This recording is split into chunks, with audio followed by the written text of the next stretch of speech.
Welcome to Fit Club Vegas, the ultimate fitness destination for visitors. Drop in for a day pass and experience our 10,000 square foot fitness playground. At Fit Club, you'll find state-of-the-art equipment and a sound system so good you'll ditch your headphones. Conveniently located 7 to 12 minutes from the Las Vegas Strip, Fit Club is a perfect spot for you to come get your pump while visiting Sin City. So come check us out at 4525 West Hacienda, Las Vegas, Nevada. Fit Club Vegas, more than a gym, it's a vibe. Go. Oh, well, we're good to go. Yep. Andy just walked in. The man of Vegas. We had to get the lowdown on what's happening in Las Vegas, so we decided to bring you in here. Let's talk about it. Energy drink in hand, some water. Yeah. Have you had bucked up drinks before? I heard they're strong. Yeah. Drink two. Yeah, well, if I don't shut up, tell me. You just came from the gym, and how come you're not sweaty? I was training. Oh, you were training someone? Something. Okay. Yeah. Ryan Diaz told me you are the man of Vegas. He compared you to Hani Rambod. Do you remember that? Yeah, Ryan is I mean, I definitely can't take that credit, but Ryan is my hype man. He's great. He's everybody's hype man. Yeah, I mean, he's just. What do you think of the Fit Club? I love it. Yeah. Pacific West. Yeah, pretty good, right? He's great, yeah. I mean, you have a bed in the back of the gym, right? Pretty much. mean, yeah, pretty much. I feel like you're there, like, anytime I go there, you're somewhere. I mean, I'm there 6 days a week. I mean, yeah, Monday through Saturday, and then Sunday is where I do all my online work with my check-ins and clients. So yeah, I'm pretty much there, and then occasionally I still have to come in on Sunday and try to fit a couple clients in that are either doing shows or that just really. How you fit into your training? Because I thought you were making a comeback here to try to chase that elusive. Yeah. Well, the comeback. I mean, comeback's postponed at least till next year, but it's just tough, you know, with the when I started getting into training, like at Fit Club, I also had my other job. I was an IT recruiter for 7 years. And you asked me a million times, you're like, man, I want to hang this up and I want to move into being my own boss. And it was kind of a transition for you, man. You were a little nervous about doing that. Well, I was nervous because, you know, I mean, coming from corporate, I mean, you have benefits, everything, and the risk is low, you know. So to take that leap is massive. So what I did was I just juggled both. I worked on East Coast time, so my work would start at 5 a.m., so I'd be remote from 5 a.m., so I'd wake up at like 3:50, do my cardio, have my coffee, start work. You know, your conference call would be 5:45, so I'd start work at 5, and then go from 5 to 2 p.m., and then by the time I wrap everything up around 2:33, then I would head to Fit Club, train from 3:30 to 4:30, and my first client would be between 5 and 5:30, and then I would train clients from 5:30 to like 8, 9 p.m., and then I would pack all my clients Saturday and Sunday. So it was about... And you were still trying to be a full-time body. Every time you go to the gym, you see him there, right? Yeah. I always see the truck out there now. Yeah. That's when you know, right when you're pulling up, you see the truck. That's the Chicago mentality. You guys are kind of from the same area, like same region, right? He's a fib. I'm from Wisconsin. What's that? It stands for the F-word, Illinois bastard. It's a joke. Is that a joke? You know what that means? No, I never. It's essentially what it is. So in northern Wisconsin, a lot of people from Illinois would come up and buy all the expensive properties and drive the rates up. So locals couldn't afford the place on a nice lake. So they would come up there on, you know, for a week or two throughout the year, and they would just be dickheads to everybody because they were, you know, super rich people. And they go to these little towns, they'd be jerks. So everyone's like, oh, some fibs just moved in. So I always joke with people. You'd be surprised how many people when I say, are you a fib? And they're like, you're from Wisconsin. When did you... It's quite a rivalry. But you, we want to talk a little bit about the gym culture. So you're talking about Fit Club. Obviously, I train in North. You're in the original location. Now, this Henderson thing, they're saying this is going to be the most packed one. But we're going to talk about the equipment because you seem to be like the equipment getter for all these You're like gyms. the equipment guru. Yeah, I'm obsessed. Do you consider yourself an equipment guru, and does that come from Gold's Venice, or does that come all the way back from the Chicago days? Because, like, I have so many memories of you training in Gold's Venice and training at City Athletics. I mean, Sergio came in here. What did Sergio say about his training partner? He said his best training partner ever was you. And I don't understand. He moved here, so why aren't you guys training together? That's the question, bro. You know, it's funny. You ever get that when people move to your town? They're like, we're going to hang out so much. And you never hear from them. No, but Sergio just bumps around. I mean, I'll be, you know, it seems like both of our schedules are super busy, but I can't wait to train with Sergio. I mean, he can jump in. Right now I've been training with Tony and I mean, I would love for him to jump in or train with him and go where he's training or whatever. We just got to set some dates. Yeah, but he's training at Flamingo LBC right now. It looks like he's bouncing everywhere. He's bouncing all over. I've seen him at Dragons. I've seen him at a Torture. He came to Fit Club with me one day. Yeah, Sergio's we're always trying to figure out. Remember, we used to talk about where's the best gym to train legs. And we talked about LVAC on Sahara. I mean, I think Maryland and Sahara gym. Wouldn't you think that's kind of the same? Sahara is the best. Why is it different from Maryland? Because Maryland has the same equipment, I felt like. The inverted leg press.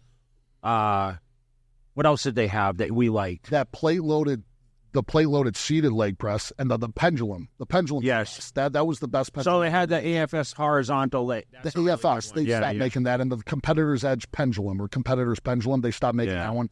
That one's heavy duty. I think the Sahara one is the best just because they have the leg room and back. So you can literally get away from everybody, zone out, and you don't even have to leave. So funny. I used to see Dennis pounding back there, and he was always there. Dude, I trained there when I lived on the Strip. When I trained for the last Olympia 2011, I trained exclusively at the Sahara location. I used to go there every night super late.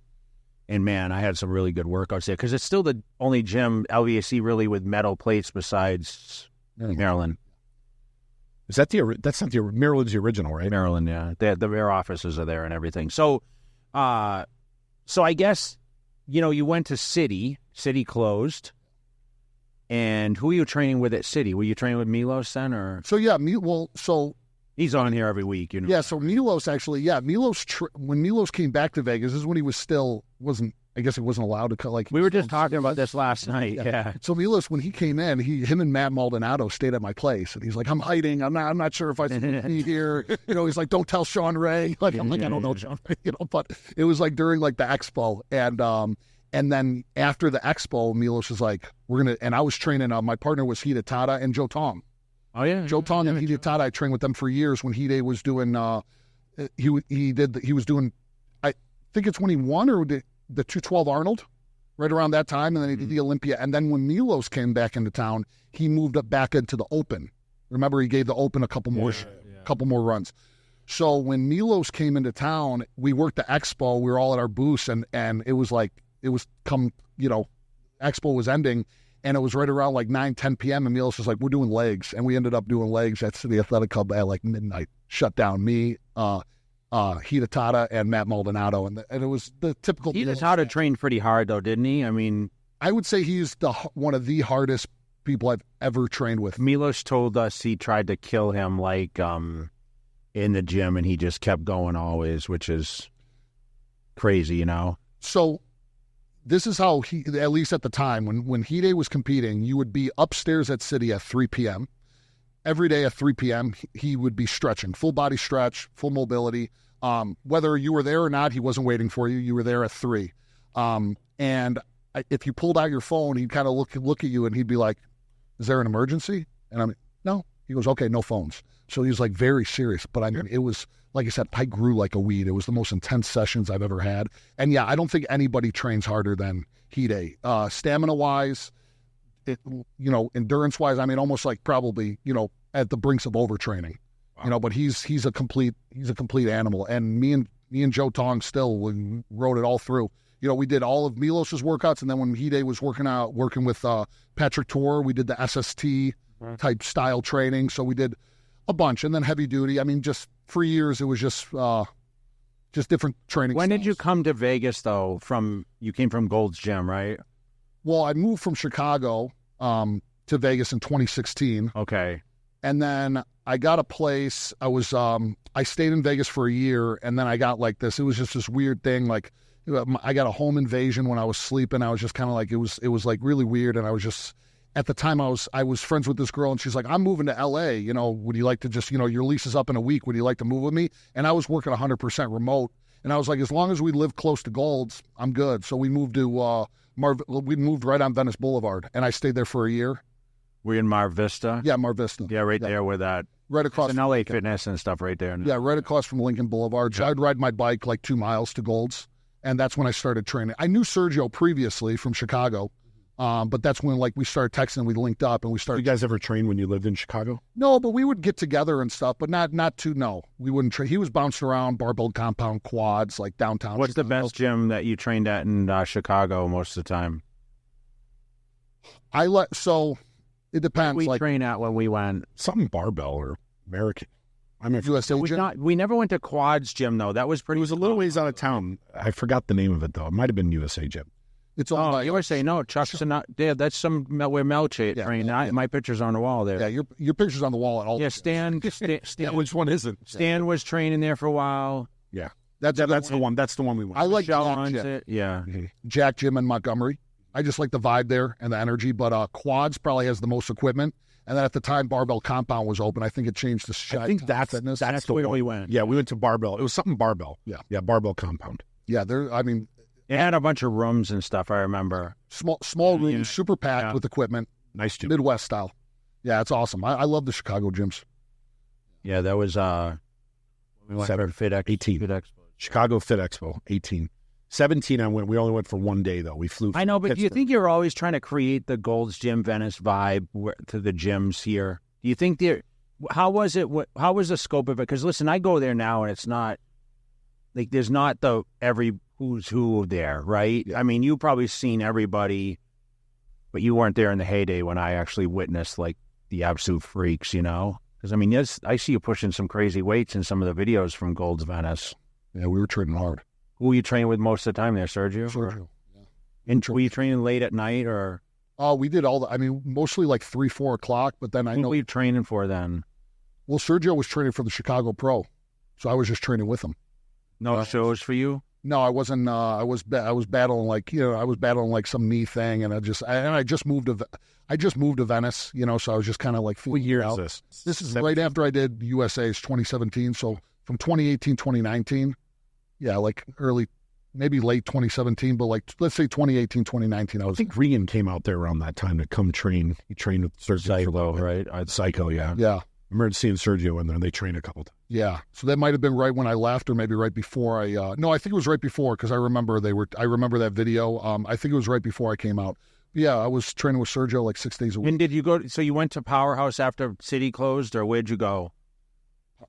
No, so okay, so yeah, City Athletic Club. That was awesome. I love City Athletic Club. When City Athletic Club closed, I had already when they had closed. Yeah, I was already a member at LVC because when I moved back here, I was so far away from City. I was like more like Southwest, so I didn't really train at City. Do you think LVC has some of the best equipment in Vegas? Like, you think it's kind of the sleeper gyms of when people come to town that you find that they're going to like Dragons or Elevations or Fit Clubs, or do you think that LVC still could be like a bodybuilder gym? So I think, yeah, equipment-wise, I think variety. I think LVC In a lot, probably, right? Yeah, because it's just I don't think one manufacturer has everything that's great. I think every manufacturer of equipment has good pieces, and then they have okay pieces. So when you have something like LVAC that like handpicked, like has like 4 or 5 different preacher curl machines, 4 or 5 different leg extension machines, your femurs might like this leg extension better than my femurs, or like vice versa. So there's so many variety, and yeah, you'll find some really good gems. But I think Fit Club, I think we did a really good job picking out like different pieces, piecing them together. I know a lot of other gyms are starting to kind of like take that route and just kind of go in the old school way and not having just like one brand manufacturer for across the board and just kind of like hand picking equipment. I think to build a gym, I think that's the best way. So because you've been training for a long time, we were talking about this before, you've been here for 8 years. Why do you choose Fit Club as the spot that you want to, because nobody's going to tell you no here. You're like one of the most known trainers in Vegas. Why do you choose that gym? Well, for one, loyalty is a big thing for me. And I remember right after COVID, I was kind of like looking around and I contacted like Yacht Fitness. I contacted a couple other gyms. I'm like, hey, I got this machine, that I'd like to train people on. What are your thoughts? And this is right after COVID. So social distancing, and a lot of gyms were like, how big is it? I don't know. It seems like a lot. I'm like, okay, yeah, no problem. And then I text Diaz, and Diaz really didn't know me that well. Like, we knew each other from City. Okay, so we would just see each other. He was a trainer at City. I was training with Hidetada, and we'd always like just head nod, say hello and whatnot. But Diaz was like all hyped. He goes, "Yeah, we need your ass here. Like, come over here, come over here." I'm like, "All right, cool." So I started going over there, and then just kind of grew with the gym. I mean, went there before the grand opening and just kind of watched it evolve. And I know I'm not like an owner, or I have no ownership in the gym, but I do kind of view it as kind of like one of my babies as well. Even though I don't have like any ownership of it, I'm just a trainer. But I do feel like that's just home for me. And kind of like what you said, that is the closest to Gold's Gym Venice, in my opinion, the original location. With the garage open and just the vibe, the culture, people hanging out outside, people hanging out, eating their meals, sitting around the couch, shooting just bullshit and stuff like that. That's the most Gold's Gym Venice that I've seen, that I've seen replicate Gold's Gym Venice. What if you could say a gym atmosphere? Listen, I train all over town, right? And it's just far for me to come down to this one that you're at. And I mean, a lot of people view you as a trainer, but like what you don't realize is like how important are your workouts every day to you? I mean, do you mainly train, or you still pop into LVAC once in a while? Or, I mean, do you still go to different gyms? Or are you pretty much just hanging your hat at Fit Club to train? Yeah. So, I mean, that's what some people, like my workouts, are very important just for my mental state. I need to work out. I mean, that's why I'm into this. That's why I became a trainer, because I love it. I mean, I love what I do, but I'm obsessed with working out. I don't miss workouts. And if I do, it's like, I'm bummed out and I make it up the next day, and I don't really veer. I have my meals. Like, it's just whether I compete again or not, I love the lifestyle, and I just love being surrounded around people that love the lifestyle. It's just my thing. Right now with my schedule, I have not been able to, I just train at Fit Club. Me and Tony train.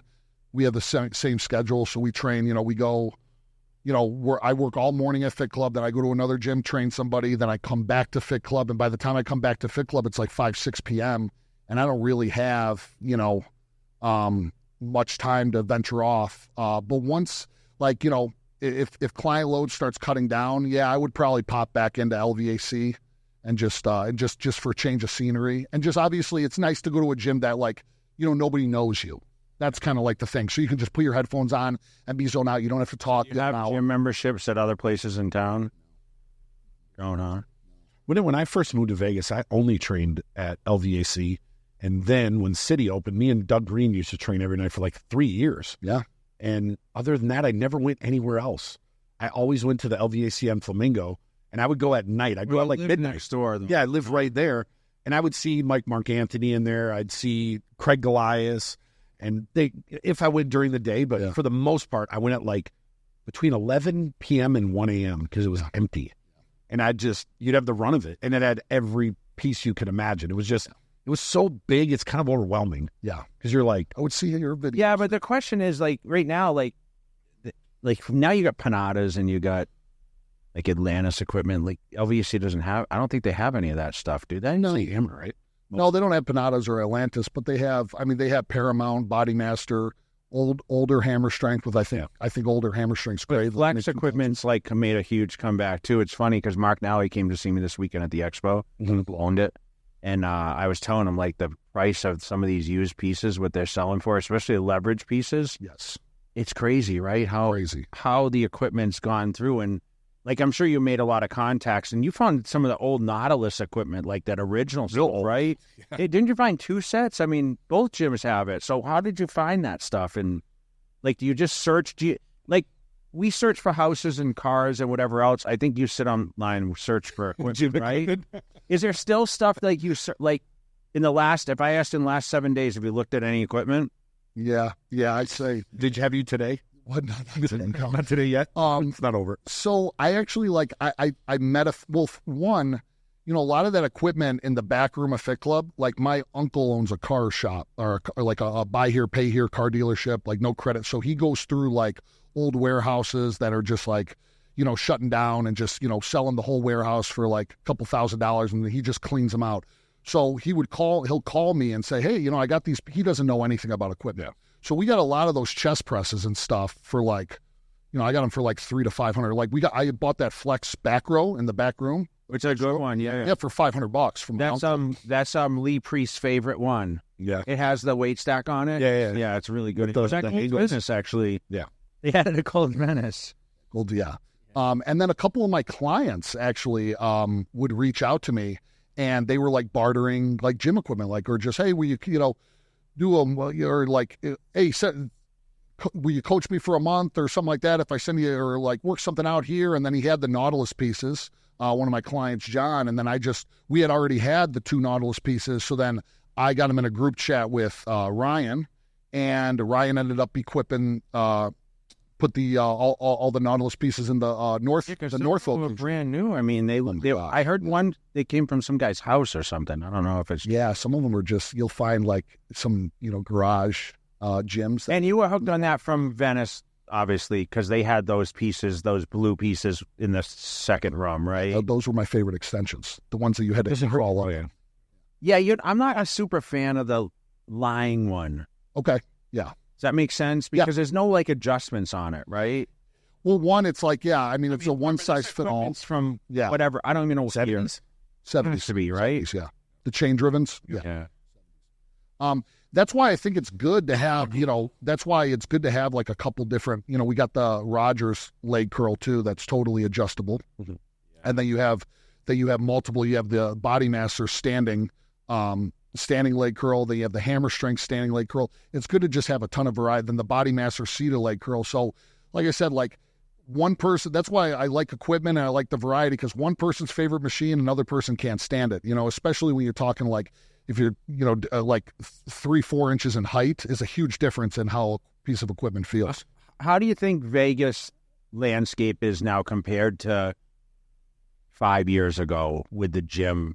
You feel like we are in the Mecca now? I feel like we're like really capitalized the fitness space with all these different option type gyms and the equipment that's coming in, and even competitors. You had how many people that turned pro in this year alone? So far, 3 in the last couple months. Pros, and I don't want to leave people out because the list is getting longer and longer. It's 8. But a lot of there's honestly like our champions. How many champions? There's 13 Olympia winners were living here at one point, and I keep Roden in there because he passed here. Yeah, but there's 13. Hidataya winning the Masters, and then Keon winning the 212, the last 2. Jen, Mark, Iris, you, Flex, Hester, Latoria. Shanique Grant, Ashley Caldwalser, Annie Hester. Like it's just the list goes on and on. But then there's that second tier that never made it, that they never won the Olympia, but like the Dennis Wolfs and the Flex Wheelers, and there's a whole list of other people that are fighting there. Like Chiron. I mean, he dethroned a reigning Olympia champion last year. He lives here. There's so many people that you don't even realize they're here until you run into them. You're like, oh, hey, what are you doing here? Like, well, I've been living here for a year. You're like, I know. Why are you here? Like, what was the main reason you came to Vegas? So, Ed Connors flew me out. Oh, so he lived in Vegas. So he had a home. It was me. I stayed with me, a Canadian and a Russian bodybuilder during one of the Olympias, and he got me 2 reality TV shows. One aired, and then one just went to pilot and got scrapped. It aired for... What was it? It was the first one was called Yoked, and that was with it was like supposed to kind of like a fitness Jersey Shore, like more fit Jersey Shore, which I wasn't. I just went for the ride. It was like whatever, and if it got scrapped, it got scrapped. So it got scrapped.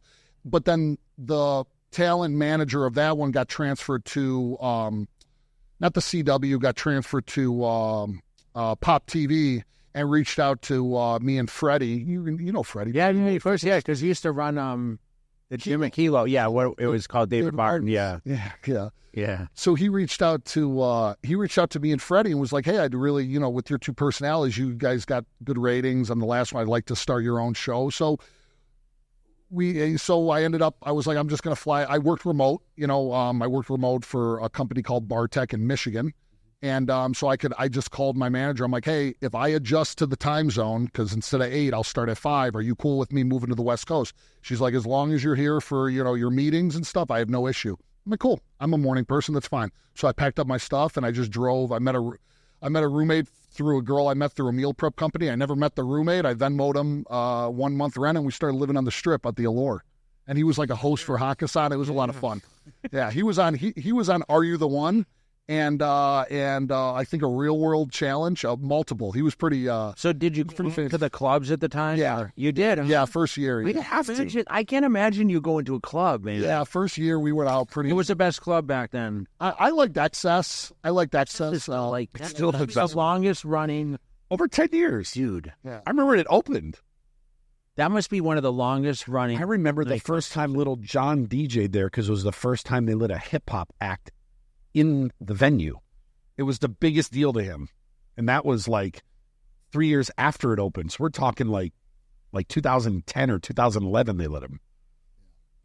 Yeah, we were on the 25th floor overlooking the SLS at the time. Yeah, it's right. You know, he was a host for Hakkasan Group, and he was, just young, good looking. So the show didn't take off. Were you like two douchebags kind of like tearing up Vegas? I mean, the show was douche. Because you were jacked, right? Oh yeah, I mean, it's on YouTube. I mean, you can look up Swole Find it out. You can look up Swole Mates on YouTube. It's a little clip on. Embarrassing 35 minutes of my life, but I didn't think we're promoting it now. Swole Mates. Like instead of roommates, Swole Mates. It was bad.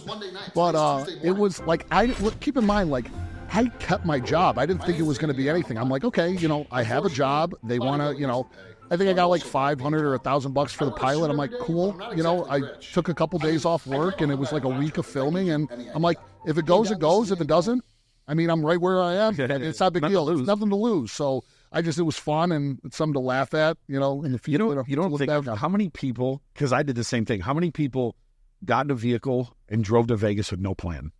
No plan. When I left Asia, I got in my car, I loaded the back seat. It was a piece of shit, by the way. Total piece of shit Cadillac I paid $3,000 for.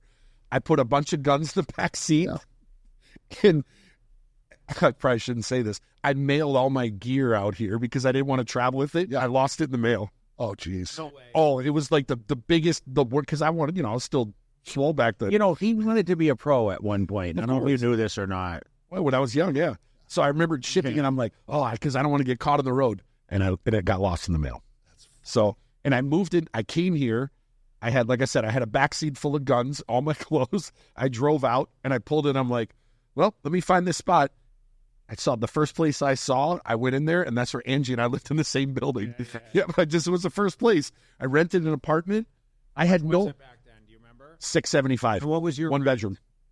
We had an $850, so it was a 1750 or something like that. $850 a person. You were on the Strip. I was right across the road. Ceiling windows. It was nice. Like I would bring, like people from Chicago would come visit me. They're like, I was making like barely $50,000 a year. They're like, how much money are you making? I'm like, it's cheaper. It was cheap in Vegas. And I was honest. I was like, it's $850 a month. Like, it was crazy. Yeah. Well, I mean, for me, I came from Hong Kong. What it is now? I had $3,000, maybe $3. No, probably more. I think I checked like a few years ago after COVID, and it had gone up big time. When I first came to Vegas around 2011, you could get a one bedroom for $500 away from the Strip. I moved to Summerlin and got a 2-bedroom, 2-bath for $850. Yep. After I left there. I mean, it wasn't in the great. It was a horrible. I stayed in the same complex for 3 years, and I kept changing because, like, the first time it was like $675, and they're like, well, if you want to renew, it's $850. But if you upgrade to the bigger one, it's only $725 because they give you this like 2 months free. Oh, okay. So I kept getting into a bigger and bigger place because the bigger place is cheaper. But then I had to, get more furniture and whatnot. Don't you feel like it's gotten kind of more expensive here now, though? The groceries are really expensive. I think we're like second. Well, it's because everything has to get, nothing's here. Everything has to get brought in. More of a meal prep guy, though, right? Like you cook your meals still every day? Yeah, my girl cooks them, but yeah. How many meals do you take to, like, how many do you eat a day right now? I bring 4 to Fit Club. And you eat about, what, 5 or 6? I eat 6. Yeah, I eat 6 whole meals. Yeah. I know for a while, though, you wanted to be huge again, and then that changes. Like, you're leaner, then you're huge again. I go in phases. Here's the thing. Like, when I was, at the time when I got really big, I got up to like 307 was my max. But I was training in person. I was up to like 50 clients, one-on-ones, like 50 clients a week. And I literally had every day I would get home, I had a foot bath and I would have to dunk my feet into ice because my feet would be throbbing so bad. I still remember when I first met you, you had to wear Crocs. When I first saw you at the gym here, and your feet were too swollen. They weren't swelling up. They were just throbbing, like standing all day. So bad to the point where now I lost feeling in the bottom of my right big toe. I still haven't gained back. But at the same time, it's like, you're like, okay, you know, when you're hot, you're hot. So it's like, I don't want to say no to business. I'm just getting started, but I'm also wanting to be a bodybuilder, but I also want a successful business. So I'm like, screw it. I'm just going to suck it up. And that's where, you know, some injuries started to happen and just kind of like, so I'm like, now I stay between like 265 and 270, which is still heavy. It just doesn't look. That's still fucking big, dude. Yeah. I know. So when you see the USA this year, you went to the show. Yeah. Did you stay and watch the men's? I saw it. Yeah. I mean, what do you think when you see those guys up there and when you were doing it? You think does it give you the itch to get back there? Yeah, it does. I mean, I don't like when people say, well, if I was on stage, I would have beat everybody, because you just don't know. That guy that won the overall, he was peeled, like in person, like he was peeled, like he was the most shredded. He was a shredded super heavyweight. If you saw him in person, like glutes were phenomenal, like he was peeled. But is it like, I mean, when I compete at USA's, Derek Lunsford won the overall, Patrick Moore won our class, Cade Zook, John Ward, Matt Berzikoff, like these were pretty substantial, like guys were really good shape that have been in Derek's Mr. Olympia. Well, no, I'm talking the super. Yes. Well, Derek is. Everybody knew Derek was going to win, and he was a light heavy. He smoked the whole show. He was a middleweight the year before, right? Yeah, and then after the light heavy, didn't he won the Tampa? He won the Tampa right after. Got top 5 of the Olympia. Yeah, amazing, right? Yeah, he looked crazy, and now he's just unreal. But yeah, I mean, it was, and I don't even think, that was 2017. The earlier years, the competition was even greater. So I just think what I think is the more genetically gifted bodybuilders now are doing classic. That's what I think. Like if people come to you, do you feel like the classic division it's just more attainable to people, or is it just a better look in their opinion than becoming I mean, dude, you wanted to be a mass monster, right? You looked at people like me and like I'm sure Dorian Yates, and I still who are your favorites? My favorites, like you and Dorian Yates. I mean, I like Gunther. I like Marcus Rule. Like I'm obsessed with But then I loved like Milos's lines, and Milos was Milos was one of my first actual like body. I had a few past like Paul Faison and a few other Ebony Wilson, a couple pros that were in the past, like local guys. But like Milos was my first like coach that really pushed me. Did he teach you about coaching? Like now you're a coach. I mean, yeah. How do you know how to prep people? Yeah, I mean, he just, I worked with him for so many years, just kind of like, I picked up like a lot of, some of his methodologies and just like, and then just through time, just, I started doing people's diets for free at work, like just like corporate. I've been doing diets since like 2016. And then I started prepping people while I was prepping at 2017, but I would do it for like pennies to the dollar because I was inexperienced. It's not like I was like, I'm a prep coach. Like these are my like I was just like, hey, this can be, I'm new to this, but let's, and then just kind of trial and error. And then just each year got better and learn more and learn more and learn more. Well, if you could give me the very, very simplest way to diet someone for a bodybuilding show, number one, how many weeks? I know it's all individual, but like what kind of protocol? Is it like, it's not a keto diet? Is it like do you do like carb cycling? Is it tons of cardio? What could you give me as like a brief, because everyone has their style, right? Mm-hmm. Yeah.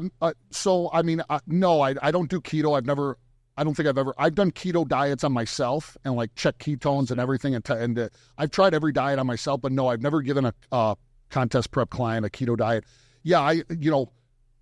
Moderate protein, high carb, lower fat, like I would say is pretty much. And then, with periodic refeeds, whether we bump the carbs up and really drop the fat, stimulate some leptin and just like stimulate the metabolism, then go back down. But timeline, I mean, I like to get to know, like in an ideal world, and obviously, I like to get 18 weeks, to get to know the body and then start actually dieting at that like 16 to 12 week mark, depending on how lean the person is. But I like to have like at least 3 to 4 weeks of a baseline just to see how their body, if I've never worked with somebody before. Now, if it's somebody I've worked with, like Victor, I mean, yeah, he'll diet like 10 weeks out, because he stays lean, but that's a special case. Say that again. So moderate protein, higher carb, or moderate carbs? But higher than high, meaning, because people have this misconception, I got to go low carbs and high protein. So you're doing kind of opposite, like I did. Is that linked to the training?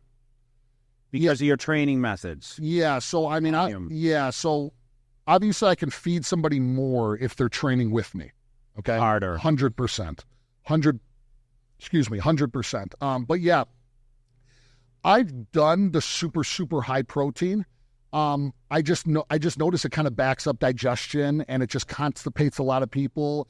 And I just like the moderate, like anywhere from, if you're doing, if you're bulking 0.8, if you're cutting 1 gram to 1.2 grams of protein per body weight, pretty simple. And then I fill it in, with carbs and fats, depending on, it's so different between person, but that's just kind of like, but you've had a lot of people that come to you from like, hey, I've trained for a show before, and their results speak for themselves, right? I mean, my favorite clients are clients that are already established, that have worked with coaches that want to work with me to hopefully level up. That's where I get them.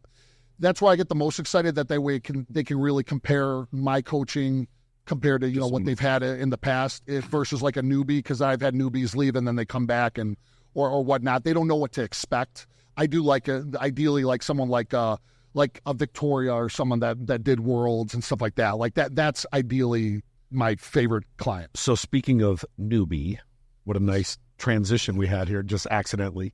How did you get connected with the newbie? And were you one of the first people doing the newbie? Like, and explain what the newbie is so people understand, because I know people come here to Vegas to train with you because of the newbie as well. Yeah, okay. I wasn't the first. Brad Rowe was the first, if I'm not mistaken. Brad Rowe introduced me to the newbie. Okay. When I was at Golds, Golds 2018, I was. That's why I didn't compete. I was like, I had a really bad right knee issue after USA's, and it was just like I couldn't get a pump, I couldn't get it firing, and Brad was like, try this, and he put me on it, and right away, like he actually, it was like at 4 a.m. because I would go do cardio with him. He'd be there, Charles Glass, Michael Hearn, and the whole 4 a.m. crew would be there. I would just do cardio and just watch, but then Brad put the pads on my calves. It was like I couldn't walk for like 7 days. Why? Was it sore? Oh yeah, I think he must have cranked me. We did like donkey calf raises and something else. I mean, Brad knew me, so he was like, I'm gonna mess this guy up, I'm sure. So, but I hired him for like 8 weeks just to train legs twice a week, and I noticed a lot of. I still needed the surgery, but I was like, wow, like my quad is really firing now. Like it was like dead before. I'm like, this is great. So during COVID, so what the newbie is so it's an FDA approved neuromuscular re-education system. So most stim units use AC, alternate current, where the new fit uses direct current. So it creates the thought process behind it, the science behind it, creates a better neurological connection between you and the muscle. So what people notice is if they train on it, so say you have a problem firing your glutes. Okay, you train on it with me a couple times, and then when you go on your own and train glutes, you should get better connection to your glutes even off the machine after you. So it trains your brain. Yes, refire those motor units, those learning patterns, and now you're able to fire it on your own. Okay. So a lot of people come to me with a right glute dysfunction, can't fire their lats, shoulders, something. You know what I mean? And that's what it is for. So it's mainly meant for rehabilitation. You'll see it in the NFL, MLB to get after post ACL surgery to get motor units firing and just recovering quicker. But it really taps into hypertrophy in moderation. Everybody thinks like I use the new fit on all my clients. I don't. I use it sparingly, a couple times a week at most, and then most of their training sessions are off of it because, with muscle breakdown, it definitely takes a lot to recover as well. So I wouldn't, it's not something I use every day unless it's rehabilitation, like therapeutic reasons. You can use it every day. But if you're training for hypertrophy, I use it sparingly, a couple 1-2 times a week. What about, I've seen you put it on like people's neck and on there, what does that do? That is, they call that the master reset. That is supposed to drop your nervous system from a sympathetic state to a parasympathetic state by like 37% within like 10 or 15 minutes. So kind of when you go, it really helps for people that are like dieting, all stimulated out, over cardioed, and their body's really stressed. And when you get to that stress, clients start holding water, their legs get watery from all the stairs, pounding. This kind of relaxes the body. And I like to do it, especially during peak week, because they calm down, which is the most important. Staying calm, keeping cortisol levels low, I think is one of the most important part of peaking. And then it also helps them flush water. So I'll reset people if they need to make a weight cap.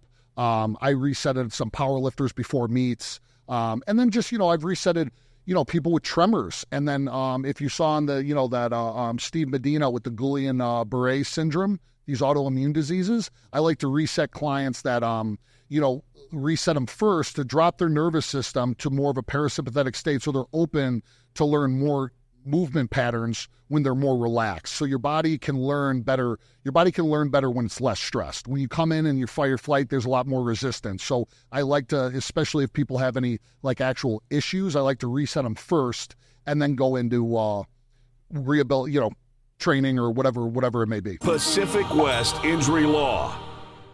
Injured? Call 602-HURT. Car accident? Call 602-HURT.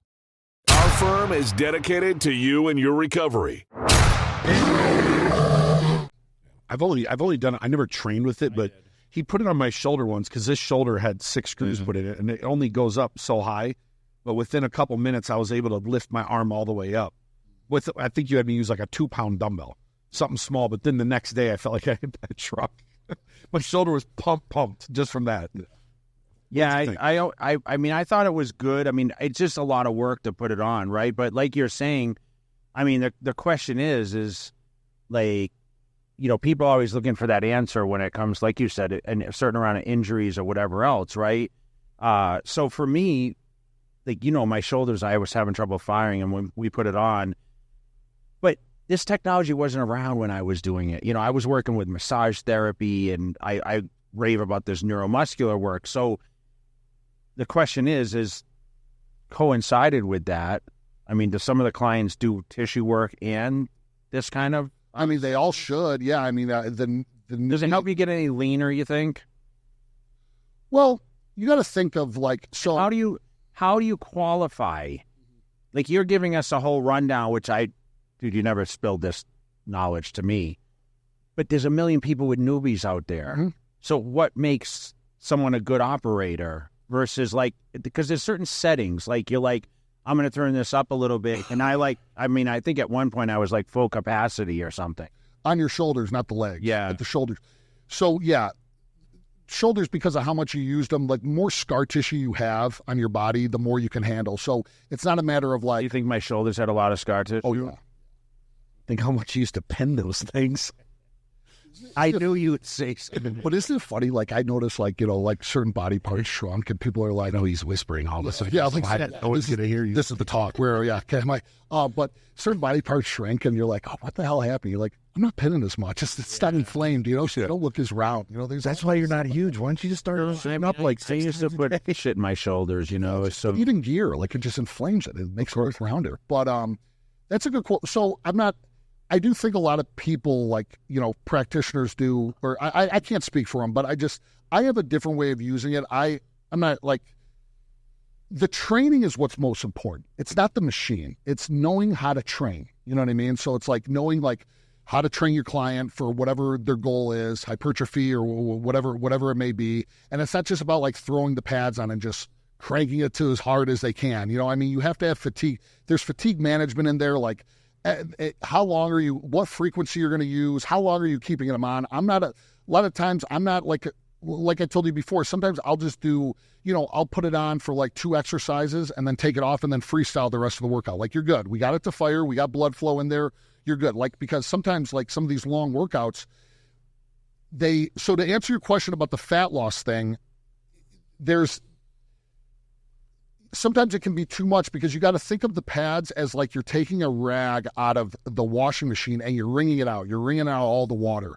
These pads will squeeze your muscles, and they're wringing out all the glycogen and water out of your muscle. So Yes. Can it plummet your glycogen quicker? Absolutely. Can it lead to more fat loss? Yes. Could it also get you to the borderline of overtraining? Yes. That's where it takes, a calculated guess, or like just a coach that knows the client, or a coach that just knows when to say, okay, you know what? Because everybody, they know me for the newbie. So a lot of clients are like, no, I want to get up the newbie. I'm like, you're not getting on the newbie. Like, you're not. Like, your glutes are sore. You're on 1,200 calories. You're 3 weeks out. We're not doing the newbie. Like, I know you like to do it, but it's not a matter of what you like, what's going to be good for you. So it's like fatigue management is key. With the newbie, I just see the newbie as just another tool in your arsenal that you can throw in, like if you need it. Yeah, like Jenna Geary. Jenna Geary has knee pain. She doesn't have any knee pain when she trains with the newbie on the quads. But what if she goes without it? We do go without. I mean, she does go without it on her own. She trains quads every Friday, and she doesn't have any knee pain. But it just, but using it on a weekly basis stopped her knee pain. Is it yours? You still messed up your knee? I mean, they're just. Are they messed up? No. Do they have arthritis? Yeah. I mean, they just, they ache. You're not old. You're not an old guy, man. No. But I had a bunch of. I came into bodybuilding already having injuries from just fights, and just like I already blew my knee out and my shoulder out at 17 and 18. What do you mean fights? Like, just like my knee. We're from the Midwest. Well, one, I dislocated playing basketball, and then like a week later, I lunged at somebody and then tore my meniscus, and then the shoulder. When I was in Wyoming, I just got into a fight, and then the shoulder came out of the socket, went back in, and that's when it started. And it was just kind of like just a series of, yeah. And then when I did, then I was grappling at a MMA gym, 2008 maybe, and a guy threw a knee, and I picked his knee up, and I went to scoop him and slam him on the ground. And when he fell back, he grabbed my shoulder and pulled it right out of the socket. So that tore my labrum. So I'm not a fighter by any means, but it just like all that stuff, like just dumb, I bounced for 4 years, just wear and tear, stupid stuff. So when I got into bodybuilding, I already had a couple, bumps and bruises, nothing crazy, but then we got, training pretty heavy. Do you put a lot of heart and soul into your competitive people? Because you train all sorts of people, right? I mean, and we have everyone, like, I convince everyone to get on stage, right? I talked to Jen, and she told her, you need to do this, and I don't think that was her goal. We pressured the hell out of her. Yeah, and she did it, and she turned pro and everything. So, I mean, how many pros have you brought forward now? And give me the male to female numbers. Would you be able to guess around? Years? I don't think it's like 7, I think, 6 or 7 in the last few years. You think it's easy to get a pro card now? I mean, easier than before. Yeah. I mean, there's no argument. It's just because What do you think about that? Do you think they should go back to the way it used to be? You think they should go back to like one person, or I think one person overall, or just one? Hey, listen, when I came, remember the USA's was the overall winner and the runner-up. North Americans was only overall, and Nationals one each class. That was it. How many times did Jose? Four times? Turned his pro card down. 4 times, I think. Yeah, that's what I heard. I still remember when Dexter won his class at the USA's and he didn't turn pro. He didn't. Yeah. He was Mr. USA in his class, and he had to go to North Americans in '98 because he didn't win. Yeah, but that's why the talent pool was so good, because. But the talent pool was also good because we didn't have any other divisions. Yeah. Like, there's so many divisions now, right? And then the pro cards are being, it definitely watered it down for sure. I mean, the thing about it is, the best are still the best, would have been, you know what I mean? It doesn't matter. But then, you get like a lot of people that, put their IFBB pro in their bio, and you kind of look at them and you're like, they don't really look like. Just imagine if there was no classic, what would Chris Bumstead look like right now? Because he turned pro as an open bodybuilder, not a classic. Yeah. Would he be 280 on stage battling right now?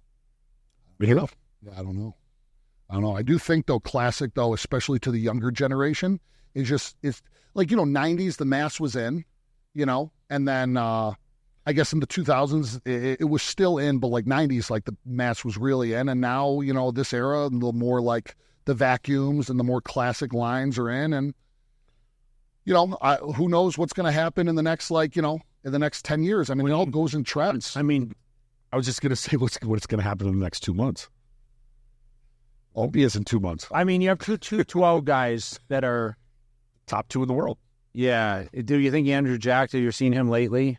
I mean, yeah, he reminds me of Who's your favorite pro on the circuit in that top field? I mean, you like Nick Walker, right? Yeah, I love Nick Walker. I like Hadi Chupon just because I'm just like, he just old school, just like the way he trains. I watch all of his YouTube videos. He's just like a no BS kind of guy. And he comes in just gnarly, peeled and full and big. I'm just such a fan. But I love Lunsford, and Andrew Jack just looks insane. I mean, he looks like a bigger version of like Flex Wheeler. I mean, he just is like super aesthetic, and it could be anybody's, between obviously, I would say it would probably be between those 4, Walker, Lunsford, Chupon, and Jack. I'm just glad I'm not a judge. Those 4, yeah. I mean, you can make an argument for the guys that you would assume are going to be in the top 5. You could make an argument for each one of them. Yeah. Like a legit argument. When's the last Mr. Olympia you got to watch in person? Sean Roden winning. 28. No, you came with us with Trifecta one year. Oh, okay. Yeah. You came. Oh, okay. That was the last 2 years. Okay, you're right. Vegas. Okay, the one before that, it was Sean Roden. Did you see him training at Venice when you were there? Not the year he won, or? Yeah. You were in Venice then? Yeah. Oh, wow. How do you think he looked that year? Could you tell he was? No, I couldn't. He would wear long sleeves and jerseys. He wore a snowsuit. Yeah. Yeah. Huge atomics, and they were actually called Under Armour. Actually, all the massive Under Armour up to his sweats. Him and Guy. I still remember that particular year. We go downstairs at the Platinum, and Chris Lewis is in there, and Stanimal, and him, and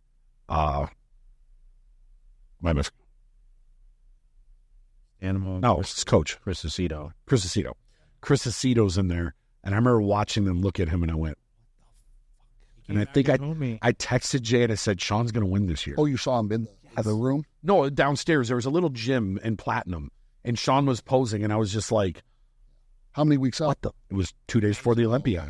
And I remember saying to Jay, I said, dude, Sean's going to win. He's that good.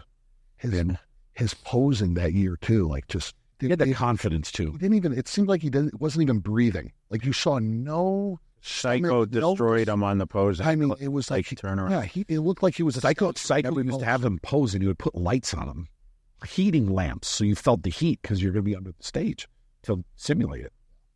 Did you go to the Olympia when it was in Chicago? Never went. Expo? No. Listen. No.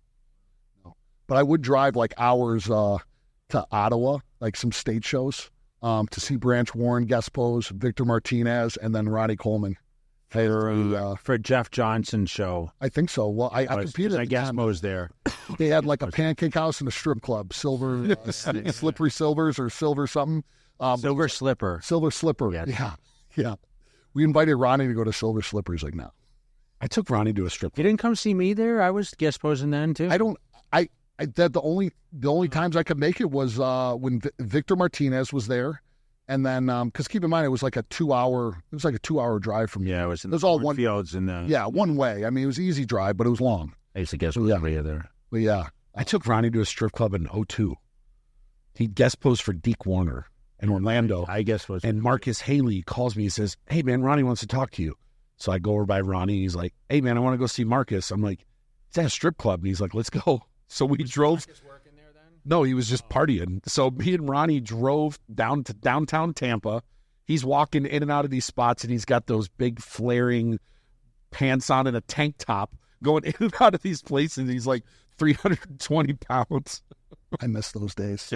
Yes. So how do you feel can win it back if he comes? I feel like any of the guys, but yeah, I mean, Hadi would be my choice to win. He just kind of is a no bullshit guy, just alpha times 10. No bullshit. I don't know. I just like that. Hide was like that. Like he just was in the nicest way possible. Because Hide, when have you ever seen Hide get mad? But when it was training time, you could not have your phone on you. Like we would film like little video, but then it would be right back. If he saw your thumbs, he would say something. And Joe never would have his phone out. Like it was just just monster. What about Sergio's? What's he missing to break in? And did you ever look at Sergio and think, man, like, because his dad was arguably, maybe, they say genetically, he's in the top, one of the best genetics ever, for sure. Sergio's genetics are pretty crazy. Of course. Like crazy forearms are I mean, he competes in the 280s. He's a lot bigger than people, like, they don't look at him as a he's a master. He's one of the biggest pros. Yes. The biggest pros in person. And I know you'll hear people say Rami or this. Dude, Sergio's in that top tier. But people never put him in that top, but he is. Yeah, and like even like there's some pros that are really big, like when they take their shirt off, you're like, wow. But Sergio, you wear anything, and you're just like, or sorry, they can't. But yeah, he's just like, holy shit. But I just think he just needs to do more shows. Like, you know what I mean? Like, we're hoping that he can get back here. This is a better environment for him. Yeah, he seems to really like it here. Good. Seems like. I mean, this is like we started talking about. If you're going to train as a bodybuilder, really, what better atmosphere is there than, besides maybe Dubai? Do you ever want to visit those gyms in overseas? What do you think? You ever see some of that? He just came back from. I think I'm going back in 2 weeks. Yeah, I would. Yeah, I definitely would. Dino's and I mean, it could be worth going over there for 2 weeks and just do a camp. Yeah, there's a lot of people there that would love to check out the newbie. Yeah, a lot of clients have asked that. Like in Miami, wanted me to come out and work. You know, think about when you first started competing. Obviously, California was the place to be. The magazines were there, Reader was there, everything was there. But since it's all gone, and California, it's not affordable. You just can't afford to live there unless you make a lot of money. What'd you pay for rent out there? $2,000. And it was a nothing place.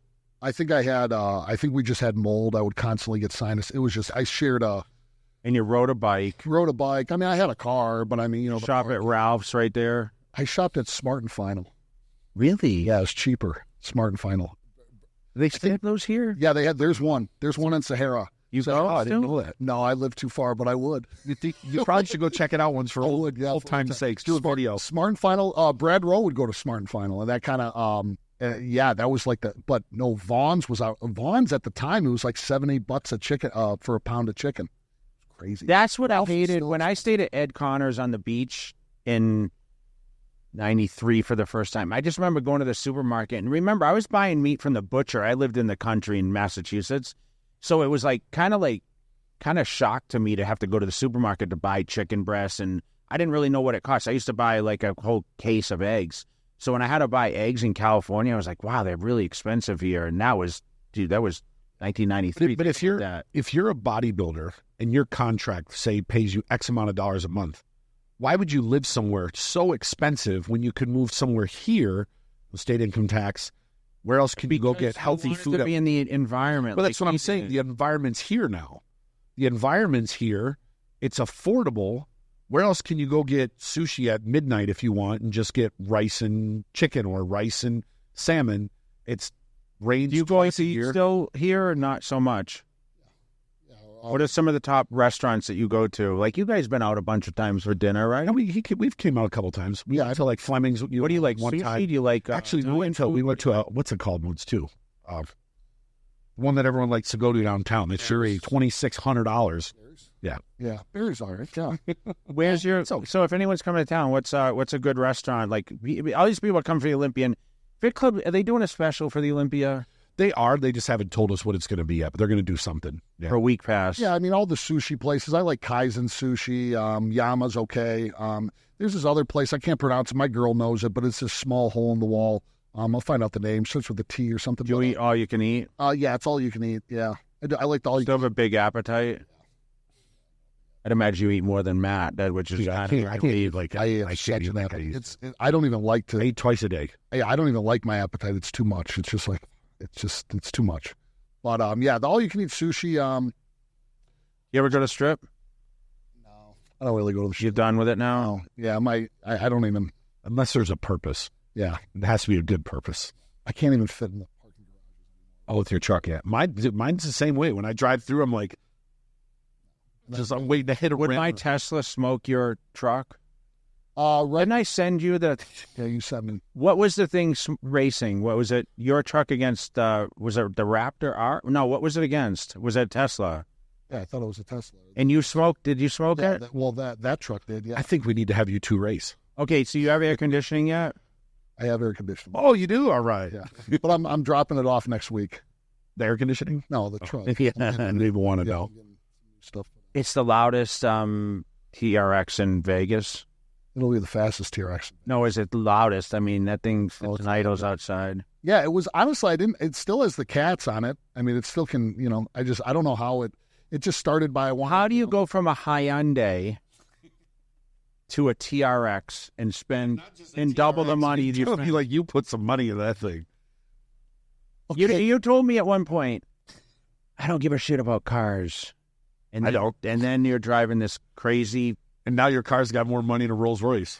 Want to know what was like the breaking point? Because I would get a lot of comments, but Mike the badass, he has no idea. But I had just like trained him or something. I was getting into my Hyundai, and it was like, the car's paid off. It's been through. I drove it from Chicago to Vegas, and Mike, what is he, German? Yeah, and his accent. He lives in Dubai, though. He's like, oh, the big man getting in the little car. Oh, look at you. You can barely fit in this thing. And I was working so much. I was having such like a long day. I'm like, I'm just like, I am done with this car.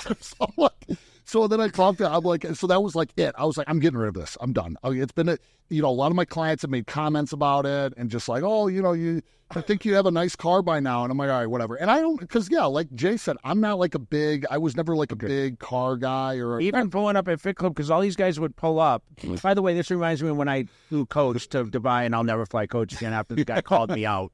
Jay Cutler, you sitting in coach. I'm like, oh my God, I'm never flying coach. That's kind of how He yelled at me for it. Yeah. And I had to fly coach too on Air Canada. Yeah. And I was stuck in the back like this for 14 hours. You have all these crazy cars pulling in, so that was the turning point. And what made you say, I want to buy this truck and then spend double the money to make it as fast as it is? Where does this stop? Where does this madness stop? Well, it's not stopping. Not after this. It's got to stop after this. But so after that, all my clients were making comments and people at the gym like, oh, you think you have a nice car? Or, big guy, little car, whatever, you name it. It was all like. Why did I just think of Chris Farley? That guy, a little toe. It's just like, it's just, and then. Yeah. It was bad. And that car has been through the ring. Put him in there. That car has been through the ring. It got stolen. I had a bunch of homeless people having an orgy in it, living in it for in your Hyundai? In my Hyundai. I had to pick it up in the back of Rio with all these used syringes. The story gets better. I mean, it smelled like rotting bodies in there. Rotting bodies. I swear to God. And how long did you drive it after that? Oh, for years. Oh my God. Yeah, after I was thinking this happened before you got rid of it. No, after my apartment, after the home invasion, they came in, they stole my keys, robbed a bunch of stuff. Then they came back a week later on Thanksgiving and stole my car. So then I'm carless for a week. I get it back and I'm like, it smells so bad. So I just called a mobile detailer and I had them, drive to there and detail the car. And I'm like, it's paid off. I'm fine. So I kept driving it for a couple more years. But that was the turning point.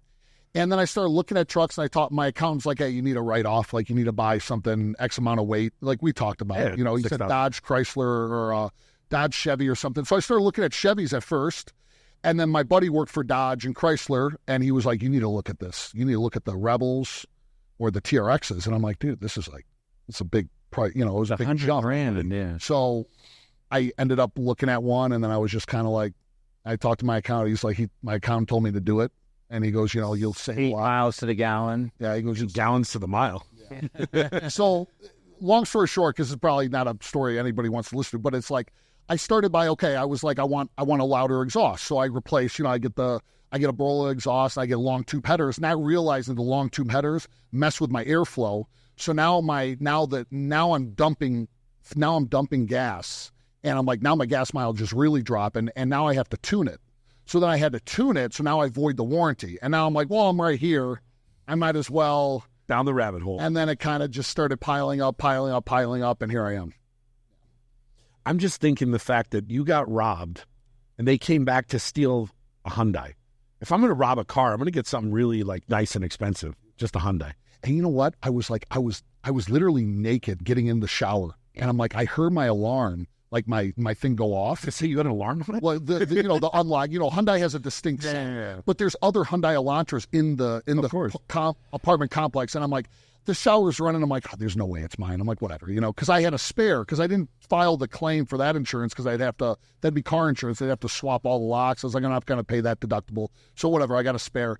And then I get out of the shower. I go downstairs to grab coffee, because it's like Thanksgiving morning. And I'm like, my car's gone. So it's gone for like 7 days. Wow. Not a good, so I'm here I am bragging about Vegas, and you've had a lot of crazy things. You know what's funny though, when you were saying that, I do remember times walking out of Fit Club, like after you, and seeing you get in the Hyundai, and seeing you put your newbie in the back, and then seeing you get in and watch it go, and then you back out, drive off. Yeah. A lot of people make comments about it, and then you should have kept that car just to have it. I know, I should have. Yeah, but yeah, Mike made a comment, and he has no idea but he made a comment just in his accent and how loud he was laughing across the parking lot. I'm like, this ball buster. I was like, all right, I'm done. I drove a piece of shit car for 10 years. Yeah. I didn't care. I bought a Cadillac from an old man for $3,500, and I drove for 10 years. Yeah. But I was never home. My car insurance was $17 a month. Yeah. And I'd come home. I'd be gone for 2 months. I'd come back, and I'd drive it for 3 days. It wouldn't start sometimes. You got to kick the tire, and then it would start. And it's just nice not having to worry about it. Like, I'd park wherever. I don't care. Oh, like there are people kids would open up their car and ding me, and the mom would be like, I'm sorry. I'm like, I don't care. I'm like, no, same thing. And as soon as you get a nice car, someone will scratch it or whatever, you have a piece of shit, they leave it alone. I know. Now I'm looking at every scratch, and I'm like, yeah. It's so when you go back to Chicago, because I know you go back and see your mom's there or whatever. Right? What some of your friends, like I ran into someone that knew you. Where'd I go? Someone that came to see me at one of the expos or something, but do people give you a lot more credibility living on the West Coast? I mean, I think people do people from Chicago still look at, man, you're in Las Vegas, like they look at it as a place for people you go to high school with and stuff. Yeah, I mean, growing up, like our vacations were like the big vacation would be like, we're going to California for 3 days, Disneyland or something like that. So yeah, I mean, Vegas is definitely, they're like, they don't really, or they can't imagine, like, I don't know how you live there, and I'm like, I mean, I live in the suburbs, it's very similar to like the suburbs of Chicago. I mean, we have grocery stores, restaurants, and I'm really not at the Strip often, unless I have to go somewhere, or see somebody. But yeah, they're pretty, I mean, at this point now, it's been close to 10, 8 years now. So, I mean, it's normal now. But yeah, when I first, they're like, I can't believe you're living in Vegas. And then when I moved to Venice, I can't believe you're living in Venice, that's so cool, But yeah, I've noticed though a lot of my friends are kind of that are from Chicago, because the only thing in Chicago, like, I just come, I'm from the Midwest. All we do is just kind of like drink. Of course, I mean, other than the bodybuilding, I mean, Sergio will tell you, there's a lot of power lifters. Yeah. The powerlifting community is strong. Yeah. But people don't really diet, and just all my friends, I didn't really have a lot of. I had friends at the gym that I would hang out with, but most of the friends that I grew up with, they're still like, smoke cigarettes and drink. Could you ever go back? I could. I could too. You know what? Now that you asked me this 3-4 years ago, I would say no. But then when me and my girlfriend went and we checked out my sister's place, and it's in Elburn, and it's really like, it's in the sticks. And she told me it was a brand new house, new development.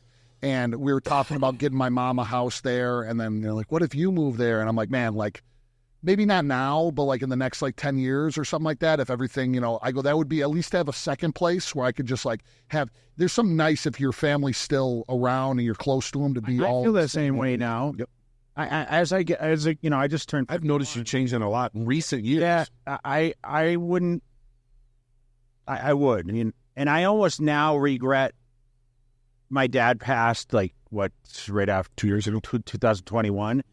And I'm like, damn, like I was going back and seeing him pretty often, but I envy my brothers. Like my brothers all live on the same street, and he just sent me, he got 3 pigs the other day, and like he has the cows and everything. And even Angie's like, she gets excited. Like he's like, I don't understand why she gets excited when I send her the animals, and I'm like, dude, she likes it.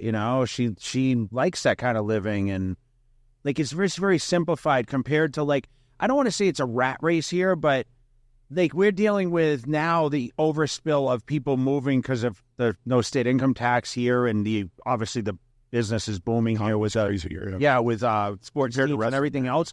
Like, don't you notice the traffic? Like 215, that used to be a place where we could get away from the 15, and now it's like both directions. Especially like I come down here, and he lives like in between. I don't really get. I mean, I live in Rhodes Ranch, so. But he's right where all like the Southwest is the most expanding part of Las Vegas with the Durango and all that. I love Southwest, yeah.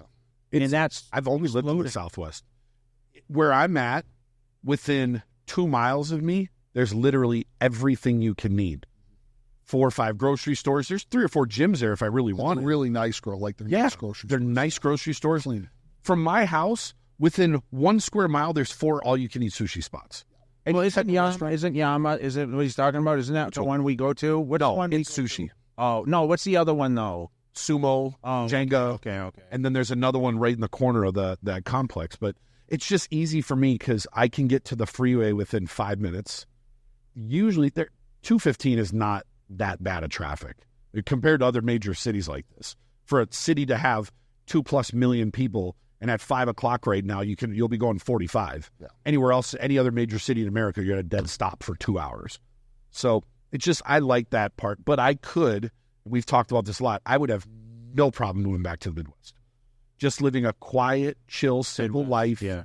And just, I miss going to the little diners, having breakfast, and having a little old lady come bring you coffee every morning and tell you about her day, and you're not thinking about work or whatever, and it just, that Midwest vibe, I do miss it. Good.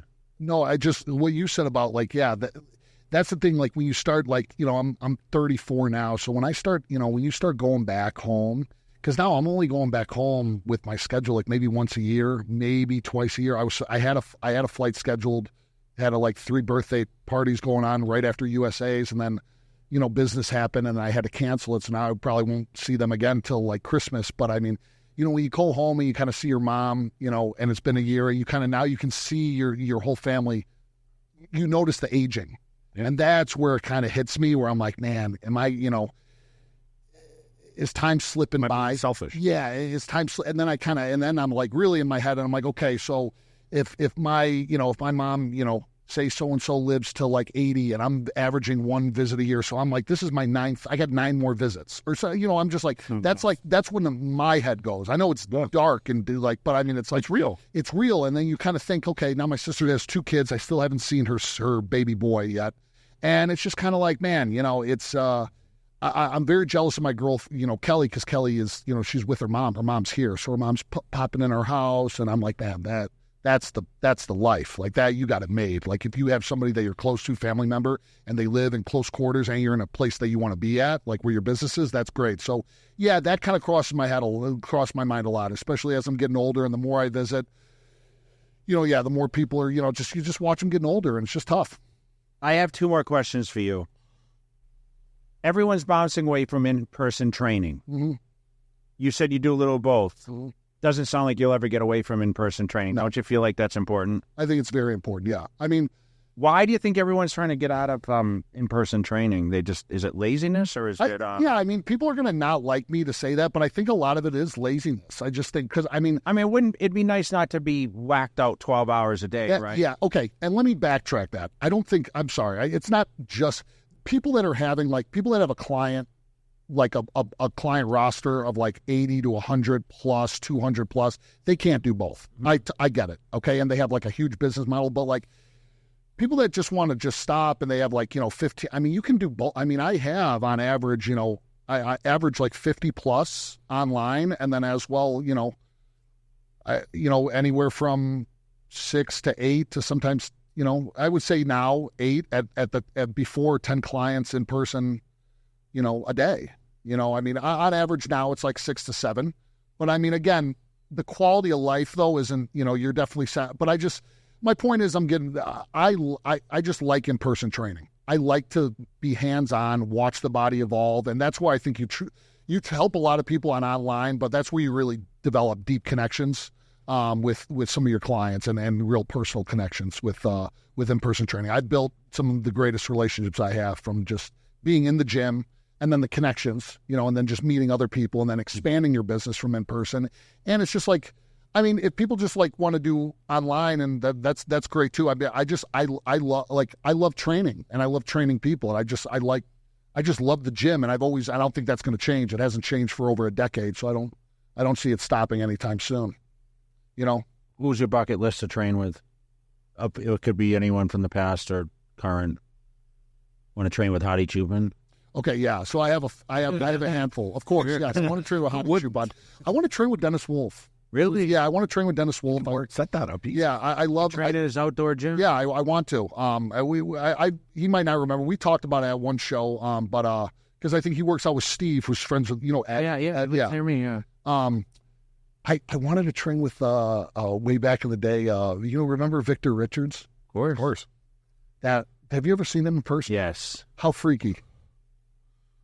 Rubiel. I know they're trying to say Nexo and Victor Richards to me was, maybe I was 19 at the time, so it was just bananas.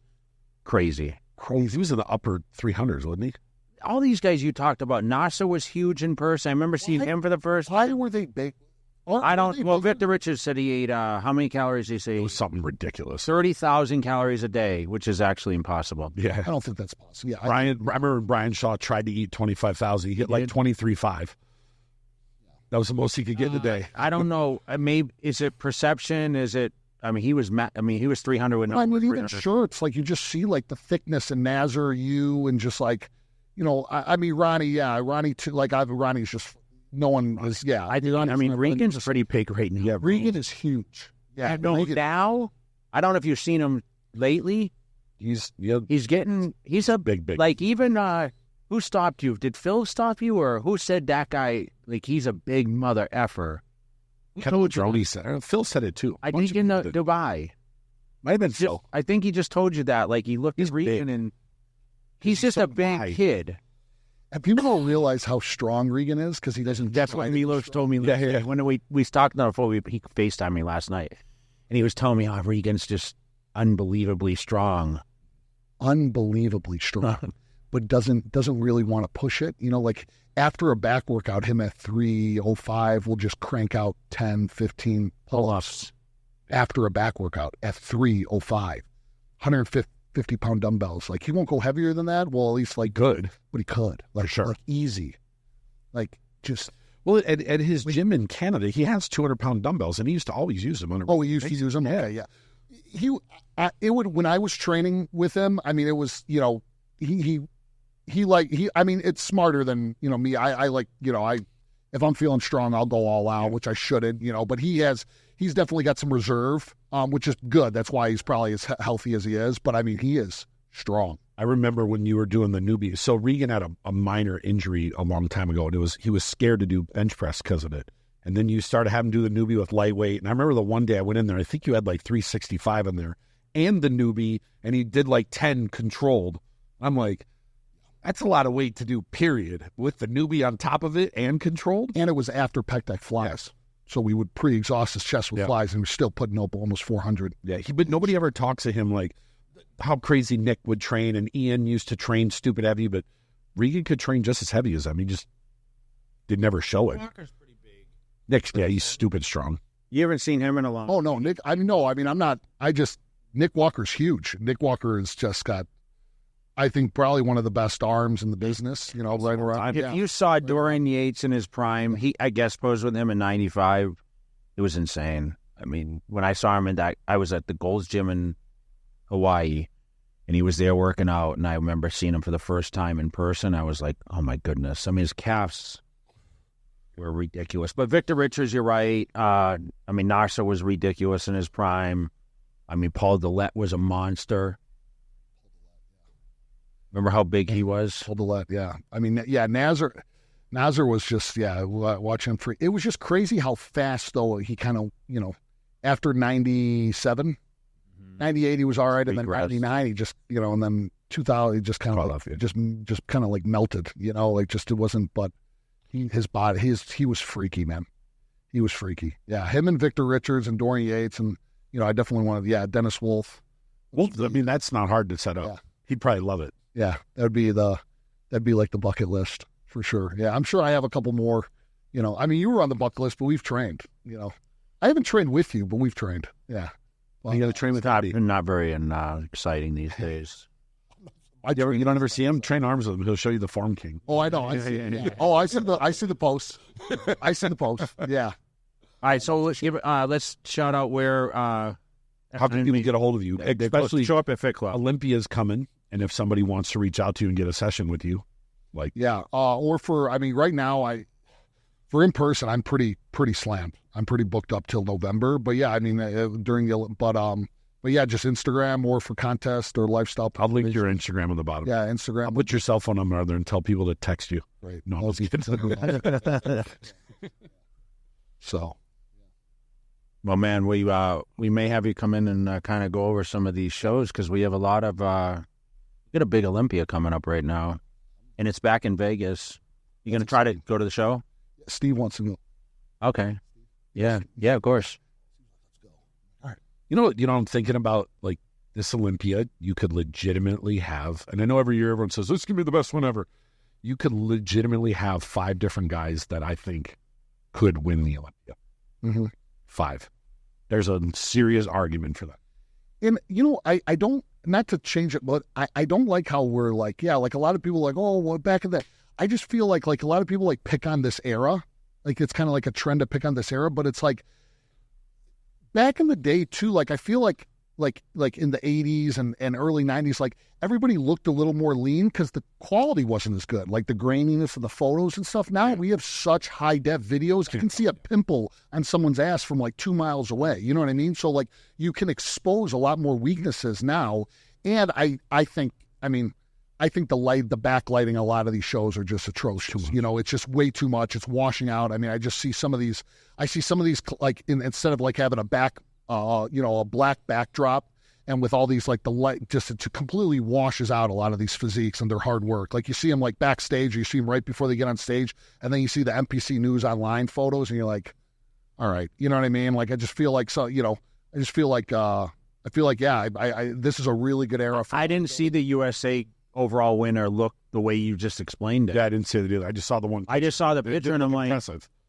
So, yeah, but if you see the video, maybe Gilco filmed him or one of the videos, he looked very peeled. And I was talking to Dom Cardone about it. I'm like, man, the overall, I mean, you see the front double, right? That was the picture that they're posting. And I'm like, legs, I don't want to take anything. I don't want to take anything away from him. He's a great athlete. But yeah, the picture itself, the one I saw. It wasn't the best picture. Wasn't good. And then I saw the video. I'm like, okay, like this kid King ready. Like, yeah, was he like a Derek Lunsford overall winner? No. Not everyone's going to be. Yeah, but I mean, be a potential. But he beat everybody else. Like he looked good. But again, it's just like, yeah, the quality. Like I see, I see even Kiara, like her pictures and stuff. Like I'm like, okay, but her pictures are good. They look good, but like in person, she looked insane. And like a lot of the athletes did. And it's just, it's tough because you got you or like whoever, you work so hard for like one moment, and then the only moment you really have other than people being there is the photos. And a lot of the photos is just with whether it's the lighting or the backdrop, it just kind of like really takes away from the physique. We had guys like Bob Paris and Frank Zane and all these guys like in the just all the light.